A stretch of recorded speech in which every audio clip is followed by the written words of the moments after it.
jagawe wirang bisma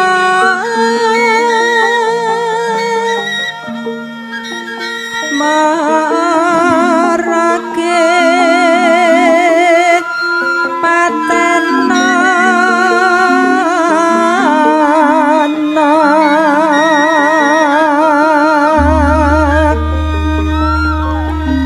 eman wong bagus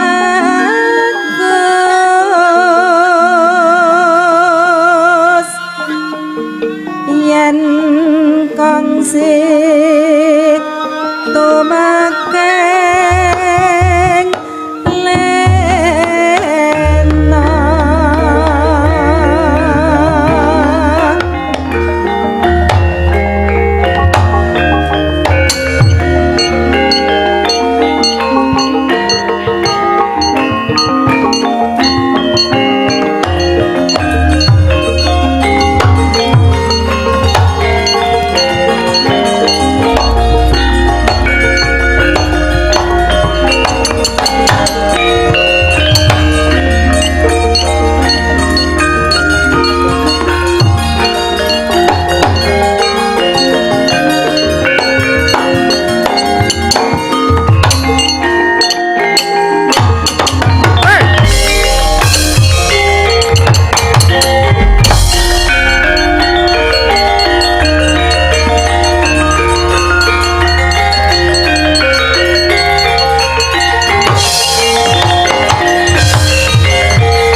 gegek ugek sadulita emel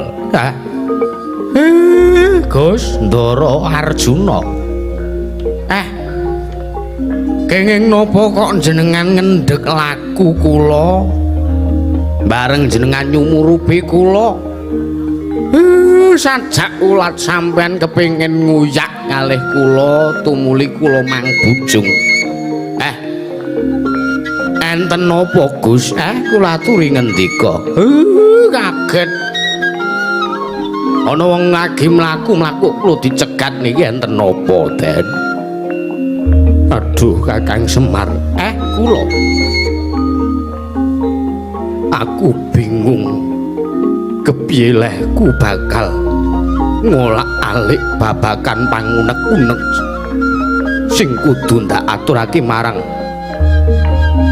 sira Kakang Semar Badranaya lajeng crita napa sampeyan Gus aturi paring dawuh sing cetha ampun kanthi kendel kewala ampun kanthi sedih kados ngaten niku Den Kakang Semar Badranaya kula wonten timbalan Bloko Suta Kakang aku mung bakal matur yen to telung bengi kepungkur iki aku nyumpena sampean ngimpi Gus iya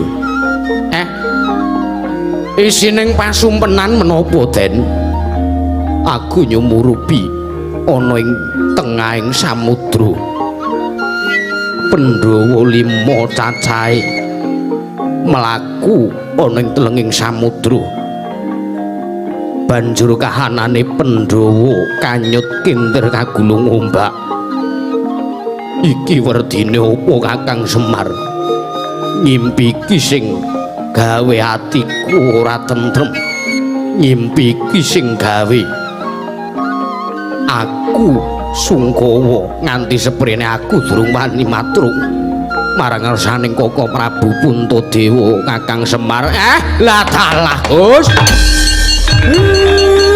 dalah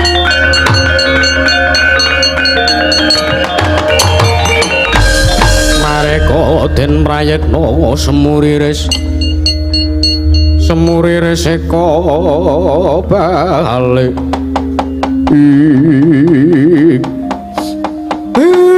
ngeten den ngeten kula jlentrehke sampeyan nyumpena Pandhawa kentir kagulung ngombak iya ngeten den sing jeneng wong lampahi nendra sing jeneng wong lagi sare menika mesti kemawon bakale manjing wonten ing alam pasumpenan sing jeneng ngimpi menika sok-sok kadang gawe seneng atine sok-sok marakne sedih marakne sungkawa merga ya akeh wae werdine miturute tiyang kathah miturut para winasis ngendikaken sapa misale niki sapa sing ngimpi dadi manten bakale cepak patine sing ngimpi ke taman banjir bakale antuk pacoban ning niku gumantung kapercayan piyambak-piyambak lho Den niku gumantung kapitadosane sampean piyambak-piyambak nek sampean ajeng percaya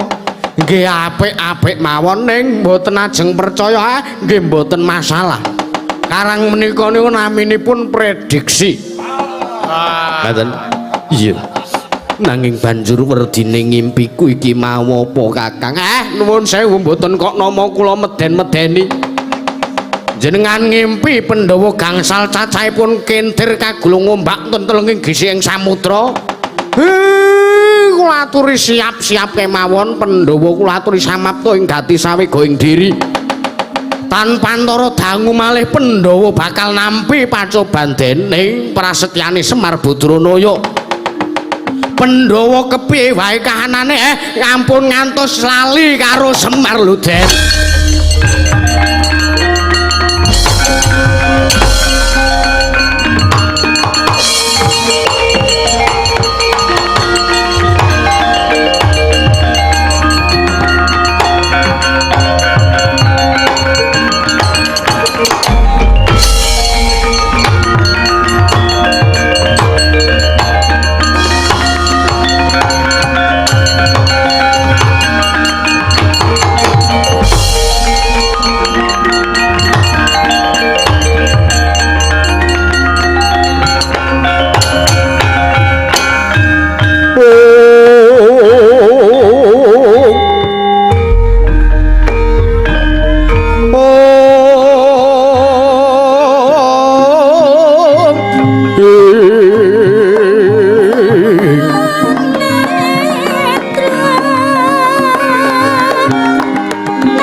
Pitana. Suh werdine dadi rep anenggih swasana tentrem data anggayuh. Pitana ateges luhur. Dada tentrem lamun ngesti luhuring kagunan. Punika sesanti purwaning carita kinarya miwiti pagelaran wayang Purwa. Wayang pasemon sembahyang Purwa tegese wiwitan sasmita purwaning lelakon ning jagat karana rinengga sendang sanga kinarya panggesanganing para kawula ingkang pinunjrira awasta sendang cintaka nenggih serasane Sekar Pudak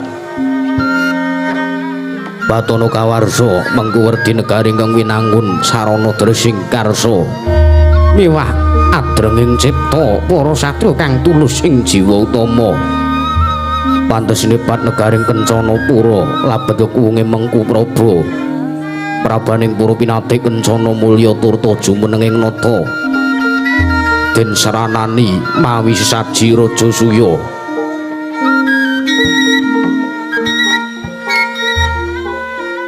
negari Ngamarta binasaken namung saeyuping blarak nanging kasinungan Sekar Pudak pramila sumrebak kumbuling asma kuncaraning praja tuwin aruming bangsa dada sekaring wicara aja tulama manungsa nadyan dewa jin lan gandharwa samya sumuyut marang sang nata tan ginebak sarana Bandawala muhung kayung-yung dhateng wibawaning nata ingkang ngambek tulus ing jiwa utama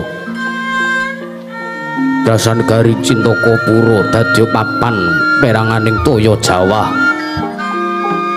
pramila sadengah ingkang winandur awuh kumrembyah Karanggitri tumpang sari kelawan pari agdaring sawah lamun Cinandra kadya mbahing samudra kang lagya binelah kawula kelawan Gusti Wisnyawiji samya amusti palupi jaring pepali nenggih wewarah kina ingkang awasta bineka tunggalika beda agama datan Sraya beda panemu nora padu beda pamanggih tan gawe ringkih kalading panyandra negari Ngamarta lagya ngancik marang jaman Cana mila pantes kinari sekaring carita binasaken panjang punjung pasir pawukir lo jinawi Gembah Ripakarta Tata Turaharja sinten to ingkang ngasta pusaraning praja ngembat Pradata luhuring negari Ngamarta menangira den ucapna dosa namanira Sang Nata Narpati anangge jejuluk Prabu Puntadewa iki Sang Yudhistira ya Sang Darma Wangsa ya Darma Kusuma ya Darma Putra iki jejuluk Prabu Sada Dwijakangga ya Sang Ngajata Satru ya Sang Gunatali Krama pramila jejuluk Prabu Puntadewa labet kadewasane Sang Nata wis babak kelawan derajating para dewa Yudhistira Yekti Narendra Bawa Laksana lirine tepi pangandikane turta wis mumpuni ngolah perang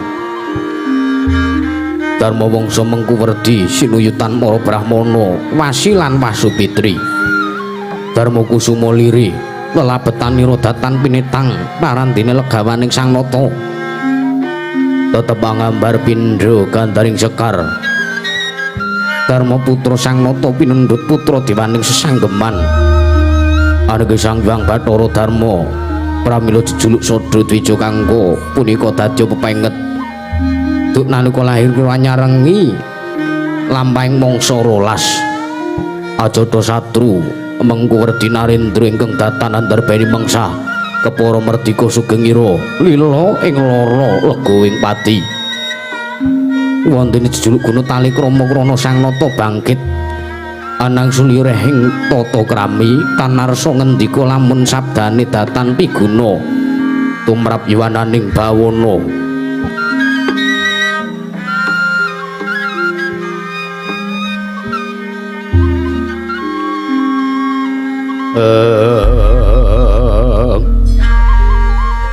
Arep sidhem permanem datanana janmu ingkang anyabawa ingkang kapiyarsa amung swantening abdi Gusali meranggi gendreh lan kemasan kang lagi makarti pating carengkling imbal gantya Hamandyara golir ungeling cenggiretna sedaya Nurasaru kepara dadya renggep asrining pananggilan lah sinta ingkang kepareng caket mangguhi ngarsanata katingal ngaglah ngregemeng yayah lintang Bima Sekti ananging punika kadang nata satring Jodipati ing tunggul pawenang panenggak pandhukasih Sang Raden Harya Werkudara ya Sang Bratasena ya Kusuma Yuda ya Wijasena ya Sang Bima ya Wayunindya ya Sang Gandawastratmaja ya Sang Balawa iki kekasih Sang Jayalaga Gagah Prakosa Birawa Sabdang sembodo ing warna turta dadya saka guru tetuwak ing sirap kedaton Ngamarta sumambung sawanira Sang Panengah nenggih Dyan Arjuna ya Sang Janaka ya Permadi ya Sang Pamadi ya Setya Margana ya Dananjaya ya Sang Wibatsa Anaga ya Sang Mahabau datan kantun ugi tinon Pasebanira warujane Pandhawa inggih saking kesatran Sawojajar tuwin bumi Retawu Dyan Nakula miwah Rahadyan saha Dewa kekalira katingal konjem dening Rusumewa wadana tumungkul ngantosi sabda timbalaning nata wiwusawega dening para kadang abiyantara Prabu Puntadewa Nurya paring dawuh nampi rawuhipun ingkang Rakana ing Ndrawati Sang Prabu Sri Bathara Kresna mangkono ruruh hari sabdani Sang Yudhistira ingkang dereng kababaring lisan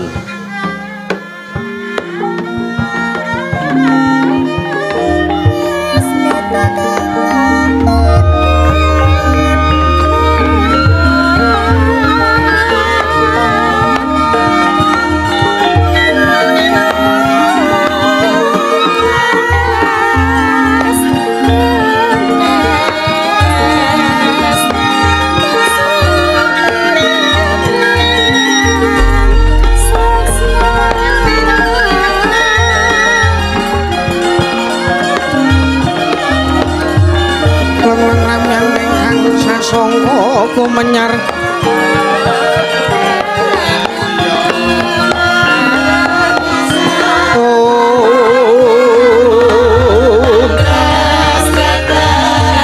mangrengku mengkuri mangkin tanpa siring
Kritinon neng pasewakan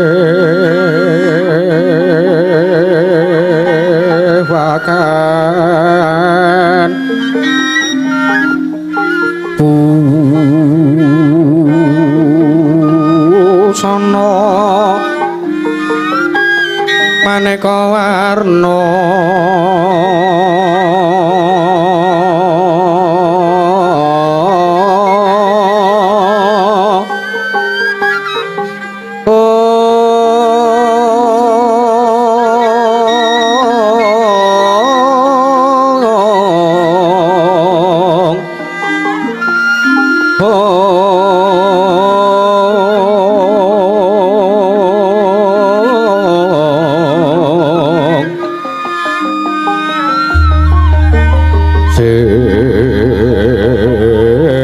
Pak Puspiteng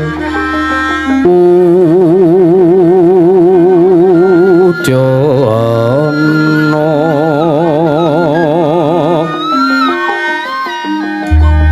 Miang Pancrah kang sarwa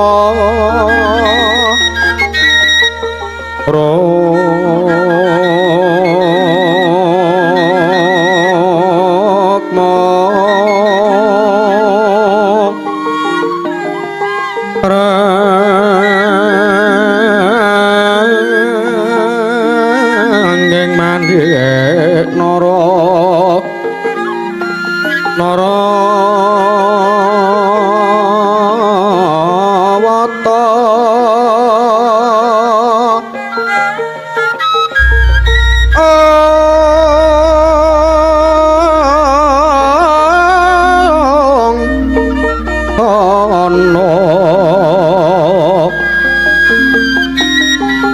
Obro prabanyo kang sumiret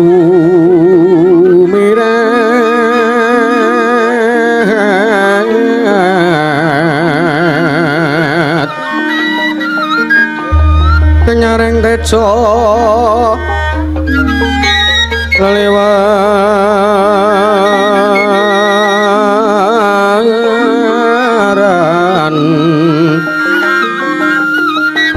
lerki laci siring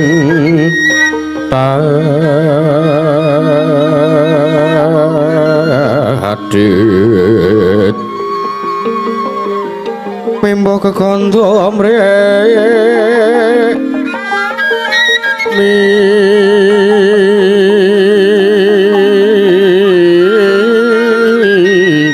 ingeng Kaduping maruta Kaduping maruta mandha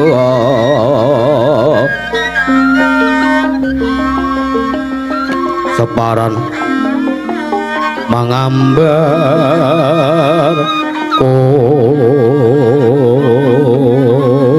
kongas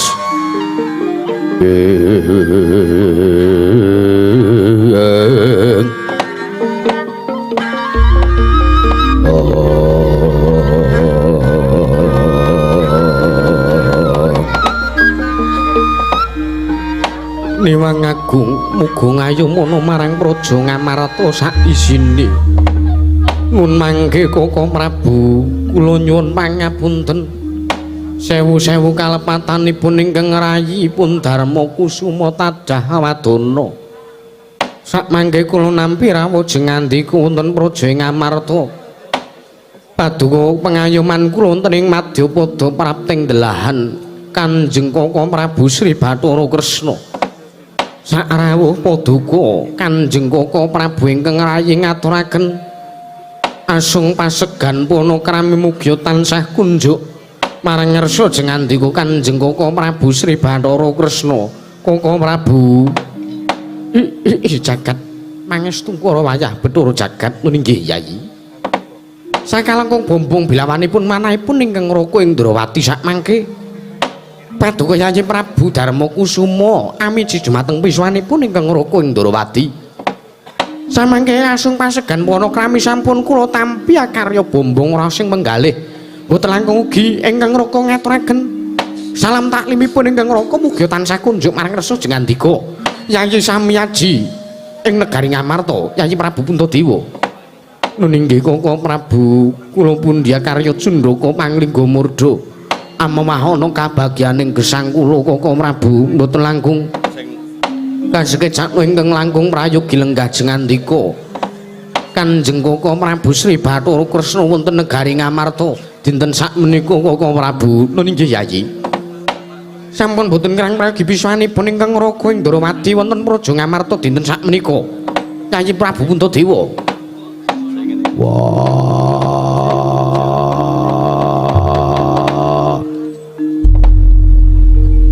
Slidang kakangku sarawuhmu ing praja Ngamarta. Uga medhoke Parangkara Harjan anggonmu prapta kersane barep kakangku Kresna kakangku. Iya, Werkudara kadangipun Kakang ing Jodipati. Siadi ngaturake pambagya Raharja. Slamet praptanipun Kakang Raharja sak sowanku. Ya. Ora manggih alangan swiji apa sowanku kalih sing sambikala adosaka rubeda Werkudara. Ya. Aku ngaturake sembahku Tampanana Kresna kakangku. Ya. Siadi ngaturake bekti kelawan pun Kakang urat pangestripun Kakang ing Ndarawati wae Tampanana Werkudara. Tak gegem dadake jimat ora liwat prayugan nggon mulunggu ana kersaning barep kakangku dina sak mengko ora kedaton negara Ngamarta iki jlitheng kakangku. Ya. Kaya wis ora kurang prayoga praptaning pun Kakang Werkudara. Koko Prabu Nadan Kulinggeng Rayi ing Madukara pun Arjuna ngaturaken sembah pangabekti kula kunjuk Koko Prabu Sri Bathara Kresna. Ya. Arjuna siadi ngaturake bekti kelawan pun Kakang ndak tampa tiba sepadha-padha ora lewat pangestripun Kakang ing Ndarawati wae. Tampanana Arjuna, inggih Koko Prabu. Kula pundhia karya Cundaka Pangliga Murda amawahana kabagyaning gesang kula. Mboten langkung kaskecak ingkang langkung prayogi. Lenggah jeng andika wonten praja Ngamarta dinten sakmenika Koko Prabu. Ya. Kaya wis ora kurang kepenak praptanipun Kakang dina iki. Arjuna, inggih. Koko Prabu Nadan Kulinggeng Rayi ing sawet jajar. Inggih Koko Prabu Nadan Kulinggeng Rayi Bumir Tawu ngaturaken sembah bekti kula kunjuk. Iya Prabu kula ngaturaken sembah pangabekti kula kunjuk Koko Prabu. Ya kadangipun Kakang Yayi kembar nakula Sadewa. Siadi ragil ngaturake bekti kelawan pun Kakang ora lebeng estunipun Kakang Ndarawati wae Tampanana. Inggih Koko Prabu kula cundya karya Panglingga Murda mawahan kabagyaning gesang kula. Inggih Koko Prabu. Parang pangestu paduka badhe kula cancang pucang weni dumawing wijang rumeketing merdaya. Saestu andadosaken cahya nur cahya daging rah kayiwanan. Mboten langkung kaskecana ingkang langkung prayogi. Lenggah jeng andika wonten ngersanipun Koko Prabu Puntadewa, Koko Prabu Kresna. Iya. Kaya wis ora kurang prayoga praptanipun Kakang ing Ndarawati ana kedaton Ngamarta dina iki. Kadangipun Kakang Yayi kembar. Koko Prabu sewu-sewu kalepatanipun ingkang rayipun Darma Kusuma tadah wadana. Mbok bilih sak mangke kula den anggep kumawantun cumantraka lancang.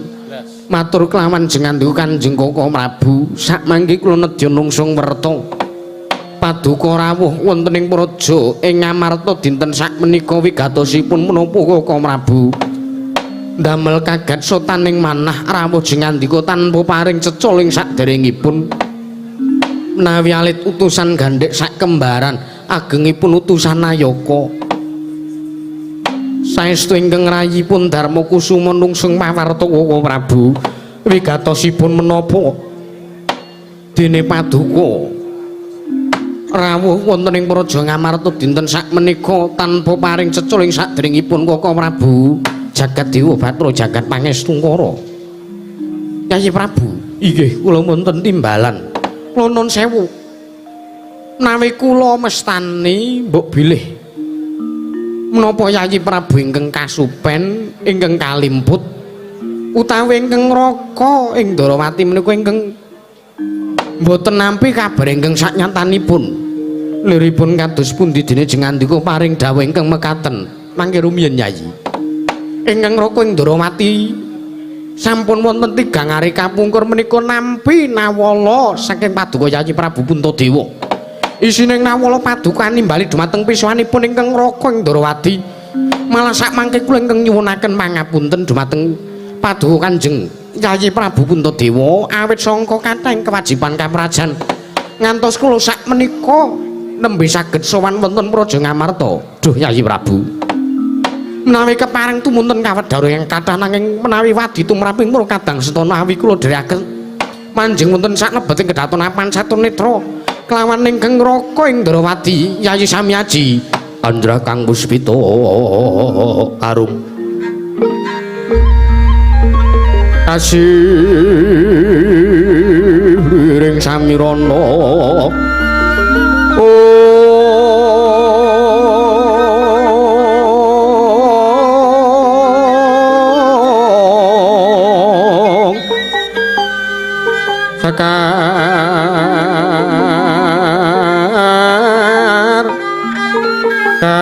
gedung mangambar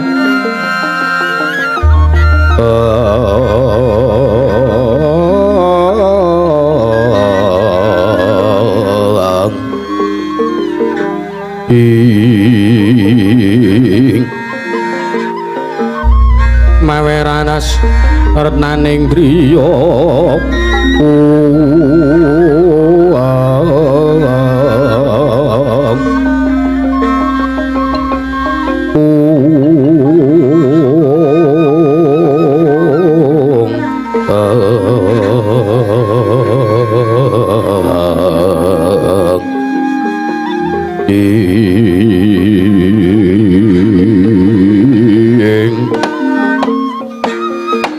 Koko Prabu kula nyuwun pangapunten kula nyuwun lumuntur ing sih samudra pangaksami awit kula kalimput Koko Prabu krana saking kewajiban kaprajan negari Ngamarta ngantos kula kesupen bilih kula atur nawala kelawan jengandika Kanjeng Koko Prabu Sri Bathara Kresna tumuli sak mangke kula nedya matur marang ngarsa jengandika Kanjeng Koko Prabu Sri Bathara Kresna nggih Yayi samangke tumuli menggah babakan menapa to wigatosipun dene Paduka animbali dumateng Rakapara ing Ndrawati. Koko Prabu inggih kula wonten timbalan. Kula menika saestu namung bingung kenganglangan sartanipun kula menika rumaos sungkawa. Jalaran sampun wonten tigang dinten kapungkur menika ingkang rayipun Puntadewa nyumpena Koko Prabu. Paduka nglampahi nendra lajeng tumuli nyumpena inggih Koko Prabu lho mengke rumiyin tiyang manjing wonten ing alam pasumenan mboten wonten ingkang ngangusiri Koko Prabu sareng kula westani sareng kula sumurupi lajuning kreta menika tumuju dhumateng jurang jero nanging dereng ngantos kula mangertosi dawahipun kreta menika wonten ing jurang jero ingkang rayipun Darmakusuma sampun wungu saking nendra Koko Prabu jagat dewa Bathara jagat pangestungkara wayah Bathara jagat mangke rumiyin ta Yayi mangke rumiyin menawi Paduka Yayi Prabu Darmakusuma ngrawuhaken ingkang ngraka ing Ndrawati namung badhe ngrembak babagan pasumenan kemawon kok nuwun sewu pasumenan menika mboten sah dipun gagas awrat sanget awit alam pasumenan menika limrah tiyang ingkang nglampahi nendra tumuli nyumpena perkawis menapa kemawon menika lumrah ingkang raka menika ugi sampun wungsal wangsul nyumpena inggih ingkang kula sumpena menika werni-werni wonten ingkang sae wonten ingkang ngremenaken menggalih wonten ugi ingkang damel kumesar agengipun damel sungkawa ingkang raka ing Ndrawati nanging sak mangke kula nedya nyadong dawuh babakan werdining masumenan kula menika menapa Koko Prabu kula nuwun sewu menawi kula midhanget sabda tama saking Paduka Yayi Prabu Darmakusuma pasumpenan ingkang Paduka lampahi menika pralampita ingkang boten sae mekaten Koko Prabu nggih ateges menawi ingkang ngraka mestani pamanggihipun sartanipun pramrayoganipun ingkang ngraka ing Ndrawati dinten sakmangke para Pandhawa mboten gancanan wekdal ingkang dangu para Pandhawa agengipun kawula sak negari Ngamarta bakal nampi pacoban saking ngersaning Gusti para Pandhawa bakal dipun uji para Pandhawa bakal nampi kramen ingkang ageng saestu para Pandhawa nedya nampi pacoban nggih nanging ampun kuatos sebat pacoban menika saged dipun tumapake pacoban menika saged dipun plantasi serananipun inggih menika sadangunipun para Pandhawa nedya nampi pacoban menika sadangunipun 40 dina mengajeng para Pandhawa menika mboten kenging nilar praja Ngamarta lan negari Ngamarta sakjroning 40 dinten mengajeng menika mboten kenging koncatan pusaka negari Ngamarta inggih menika pun pustaka jamus miyang jimat kelima sada Yayi Prabu sidhem jroning pasewakan wadya kang tanpa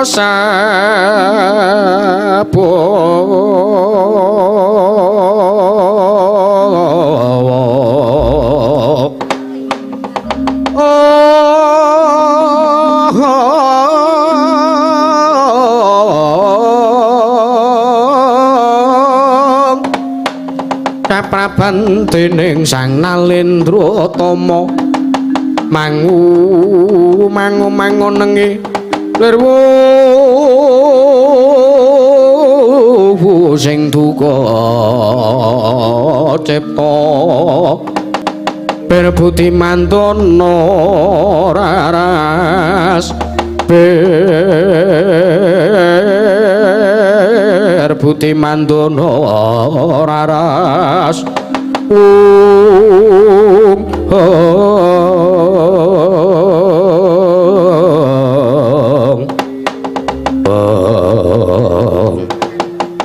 segebyar katar gue ngurto bau didemadaning kawontenan Gering Amarta nalika semanten samya tintrim midhangetaken sabdanipun nata Indrawati Sang Prabu Sri Bathara Kresna slaganira Sang Nata Prabu Puntadewa legeng nganti kaya pratima golek kencana kasaro geger njaba biak ngarsa tangkeping puri pasiban bono amuk apa to kang dadi darunane ora ana macana putri gajeng kemedhun saka menangkel Jawi amung rawuhipun Senopati negari Ngastina Duta Sang Prabu Duryudana anggih Sang Narpati Karnobasina Ratu ing Ngawangga para pepeh-pepeh pindha sata metarik kaget kang samya mulat mangrombahing para kawula kancana dayoh piak-piak njaluk dalan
Sinong mati cakat kinari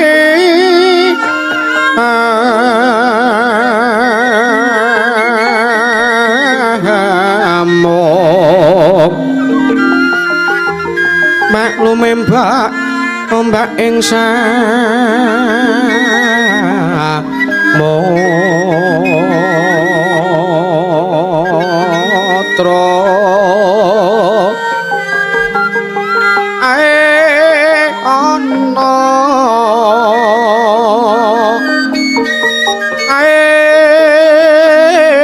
ana bali lumatamra kangga awito dedenceng-dencengan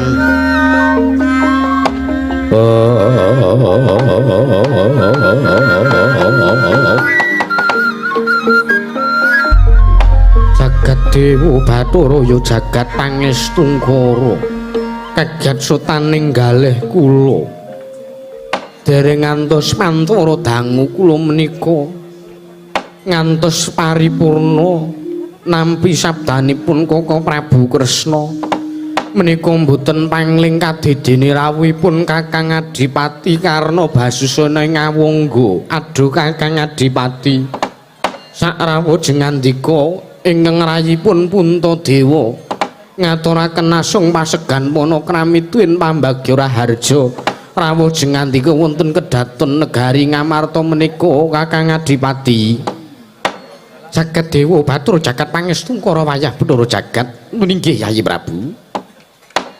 Sakalengkung bombong bilawanipun ingkang raka ing Ngawangga dinten sak mangke kula nampi timbalan paduka Yayi Puntadewa wonten praja ing Ngamarta menika kula sowan kanthi kawontenan ingkang remenaken asung pasegan panakramitun pambagya raharja sampun kula tampi karya bombong rasing menggalih mboten langkung ugi ingkang raka ing Ngawangga ngaturaken salam taklimipun ingkang raka mugi tansah kunjuk marang sajengandika Yayi Puntadewa sak kadang adi-adi kula para Pandhawa. Nun inggih Koko Prabu kula tampi karya bombong rasing penggalih. Mboten langkung kasekecak ingkang langkung prayogi lenggah jengandika wonten negari ing Ngamarta menika Kakang Adipati. Nun inggih sampun mboten kirang prayogi. Kula nuwun sewu Kakang Adipati Karna mbok bilih kula kaanggep sumantraka kula lancang kula matur sartanipun kula nanjehaken babakan wonten wigatos menapa dene jengandika rawuh wonten ing praja Ngamarta dinten sak menika paduka rawuh wonten kedaton Ngamarta wonten ing Pasewakan Agung negari Ngamarta dinten sak menika wigatosipun menapa Kakang Adipati jagat Dewa Bathara jagat pangestungkara Yayi Puntadewa ninggih sepisan sowan kula menika ngemu wigatos inggih Kakang Adipati. Sepisan sowan kula menika tuwi dumateng kawilujenganipun kadang-kadang kula paduka Yayi Puntadewa sak kadang Pandhawa. Adi-adi kula Pandhawa Werkudara Arjuna menapa dene Yayi kembar. Inggih Koko Prabu matur sembah nuwun ngaturaken panuwun ingkang tanpa pepindhan dene paduka taksih kersa tetinju. Wonten praja Ngamarta tuwi kawilujengan tuwin karaharjanipun ri paduka pun para Pandhawa menika sampun kewajiban kula Yayi tetinju dumateng karaharjanipun adi-adi kula para Pandhawa menika sampun kewajibanipun ingkang raka ing Ngawangga sebab kula menika ugi tunggal ibu tunggal ludira kaliyan adi-adi kula para Pandhawa. Nun inggih Koko Prabu lajeng wigatosipun ingkang angka kalih sowan kula menika mboten saking pikajengan ingkang raka ing Ngawangga piyambak nanging sowan kula menika dapur dipun utus dening Yayi Prabu Duryudana ing Astina duk rikala semanten Yayi Prabu Swidana nimbali pisowanipun ingkang raka ing Ngawangga kula dipun timbali kula dipun dawuhi supados sowan wonten negari Ngamarta ingkang wigatos kula nedya matur paduka badhe paring dawuh kados pundi Yayi Prabu. Inggih kula wonten timbalan Kakang Adipati sampun wonten tigang candra menika negari Ngastina kadidin ketaman pagebluk sampun wonten tigang candra menika negari Ngastina ketaman pagebluk Mayangkara negari Ngastina ketaman sesakit kathah para kawula ingkang esuk sakit sonten ketiwasan sontenipun sakit enjang boten saged dipun tulungi menika kathah sanget ngantos bingung penggalipun Yayi Prabu Duryudana ibaratipun nyumurupi kawontenan negari Ngastina kados mekaten sampun ruwet sampun werit para nayaka boten sami nayogyani sabdaning nata para kawula sampun boten kersa manembah marang pangeranipun piyambak-piyambak papan-papan maksiat tambah sansaya kathah wonten ing pundi papan ngombro-ombro tumindak becik dipun tilar tumindak awon sami dipun tindaken dening para kawula Ngastina.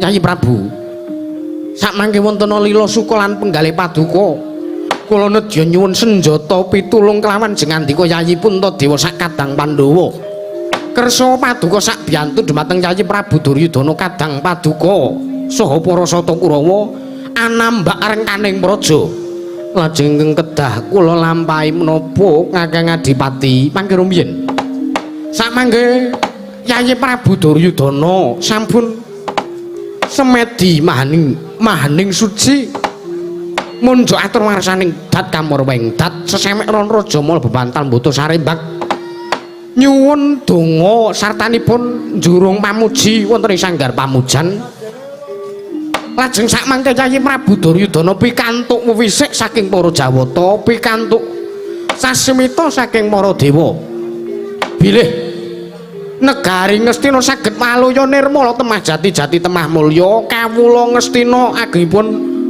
negari Ngastina saged usada menawi tinenggan pustaka Jamus Myang Jimat kelima sada Yayi milana sukalan penggalih paduka kula nedya nyuwun ngampil wujudipun pustaka Jamus Myang Jimat kelima sada menika Yayi Puntadewa kagatrisang kapirangu Rinanggol kinempet-kempet dosa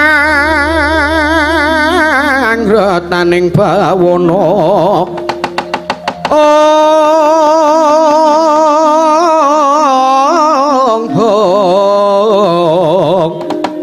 Yogi tukang walang ati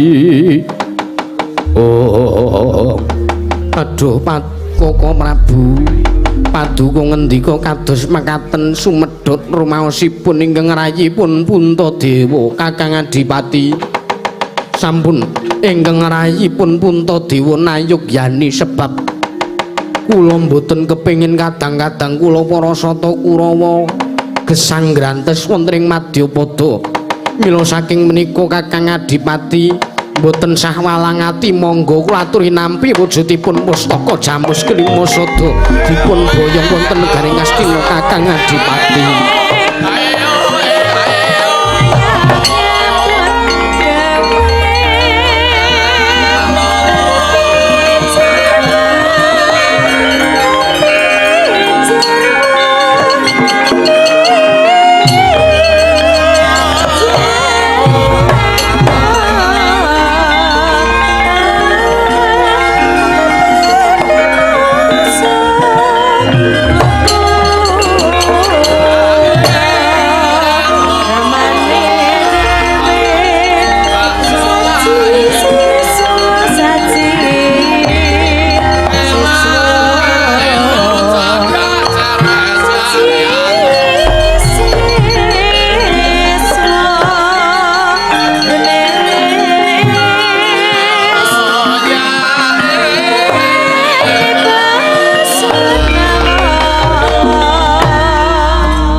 Yayi Puntadewa kula ngaturaken panuwun ingkang tanpa pindhan.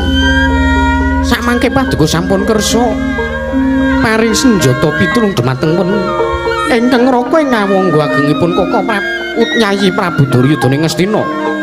Samangke kula nedya nyuwun pamit madal pasilan kula nedya ngaturaken wujudipun pustaka Jamus Myang Jimat kelima sada marang ngersanipun Yayi Prabu Duryudana lajeng sakmangke kinarya nambak rengkaning praja negari Ngastina supados saged usada Yayi.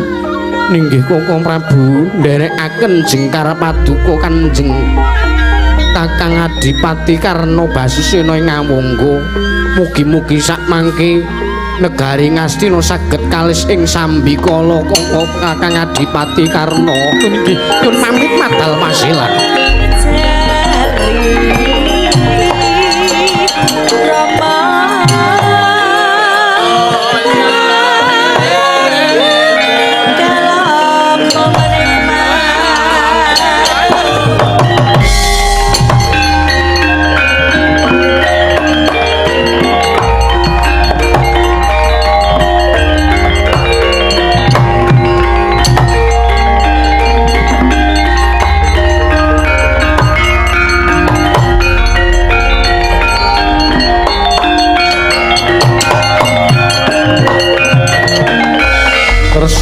Yayeng mangglung mintonaken trewe kramanira kanggo mitir kanggo mitirane ngastokane ngasta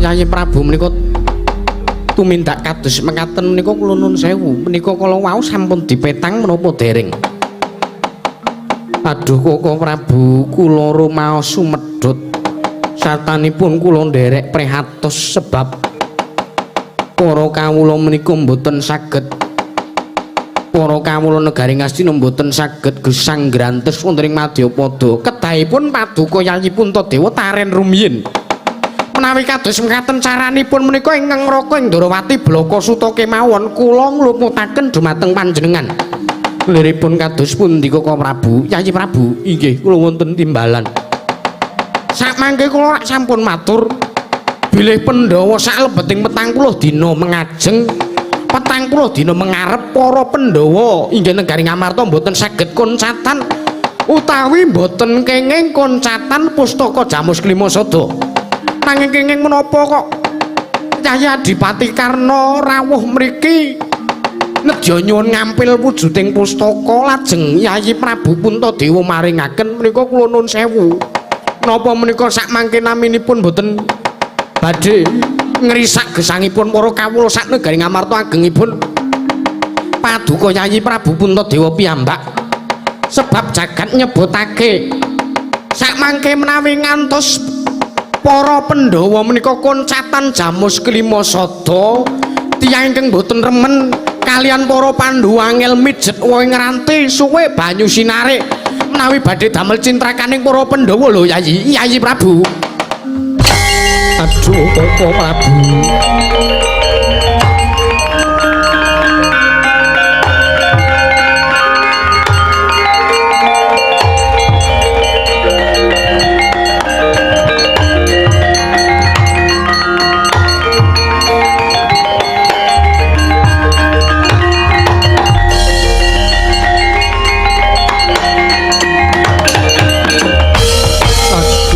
Prabu kula nyuwun pangapunten kula nyuwun pangapunten ingkang saageng-agengipun sakmangke kula mboten tetarusan kelawan jengandika Kanjeng Koko Prabu Sri Bathara Kresna lha iki sampun karang sampun kebacut nggih sampun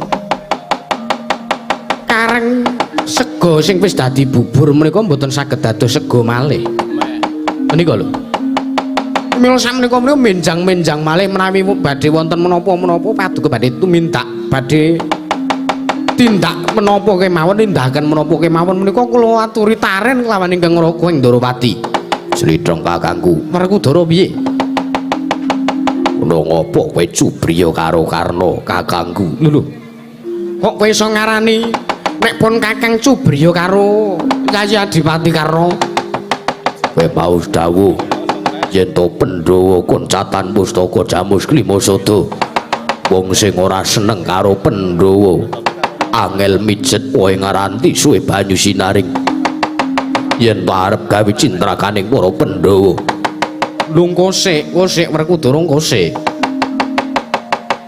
Yayi Adipati Karna kae pancen cetha mbok menawa laire bener ngendikane anggone nyuwun ngampil pustaka Jamus Klimasada bakal diparingake dening Yayi Duryudana kinarya nambak rengkaning praja ning mengko dhisik Yayi ora kok pun Kakang Cubriya karo Yayi Adipati Karna nanging akeh wong-wong sing padha ora seneng karo para Pandhawa jalaran Pandhawa kuwi ditresnani dening sapa wae kawe banjur apa kok kowe menggak-menggak banjur ngopo kok kowe kudu kowe sing dilakoni banjur ngopo kudu kowe sing ditareni kowe iki sapa Karna ki karo Pandhawa tunggal ibu saka Ibu Kunthi tunggal getih karo para Pandhawa lah kok kowe menggak-menggak kaya ngono amangka wong sak jaban rangkah kuwi ora kena melu-melu perkarane kulawarga kosek sing parani wong jaban rangkah kuwi sapa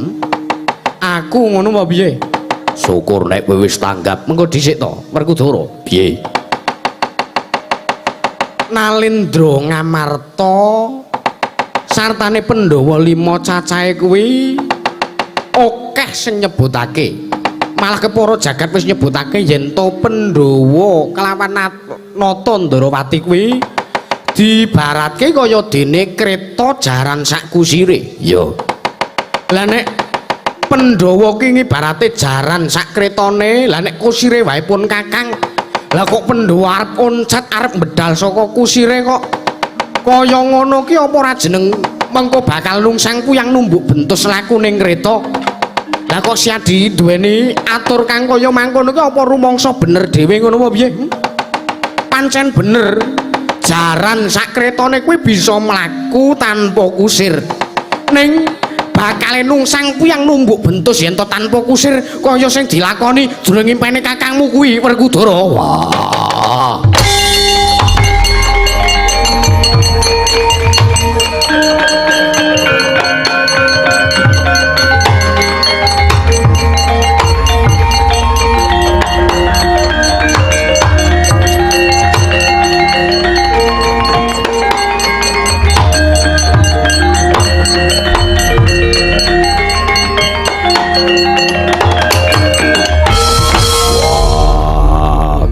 Kepiye aku? Ayo wis kaya.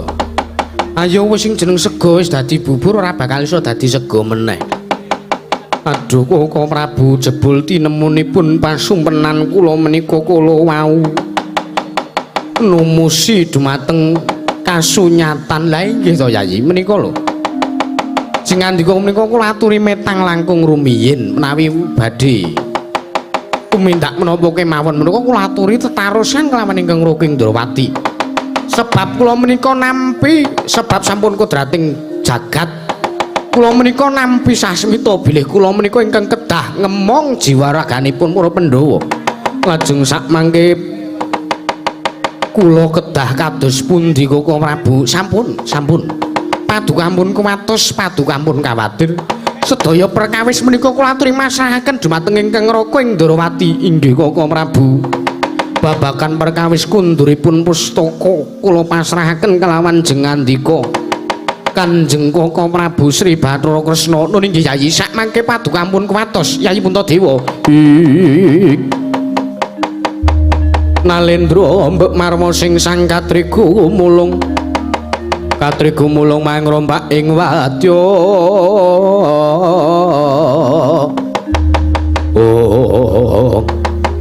Aduh Koko Prabu kula nyuwun pangapunten awit kula menika rumaos getun geduwung sak mangke krana kula mboten tetarosan kelawan jengandika. Barep Werkudara piye? wis ora dadi ngopo sing jeneng sego wis dadi bubur bakal iso dadi sego meneh.